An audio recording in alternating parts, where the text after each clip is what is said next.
Hello guys, आज के mini blog में आप सबका स्वागत है। तो गाइज आज मैं आया था उदयपुर आते में एक सीन देखने को मिला गाइज। तो ये पूरी आग लग गई है यहाँ पर, और ये सारी आग लगी है भाई। अमर वाले की दुकान थी सेक्टर 9 उदयपुर, पूरी आग लग गई भाई। इधर तक देखने के लिए लाइक करो, सब्सक्राइब करो, शेयर करो।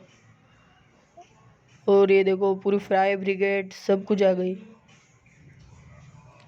पुलिस वगैरह सब आ गई गाइज। ये देख सकते हो गाइज आप, इधर पूरी पब्लिक ही पब्लिक हो गई है। पब्लिक, फायर ब्रिगेड सब आ गई। पब्लिक, ये पब्लिक देख सकते हो आप गाइज,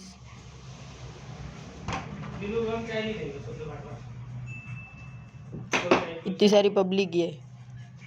और ये सारा कचरा निकला अंदर से दुकान में से। लाइक करो, सब्सक्राइब करो।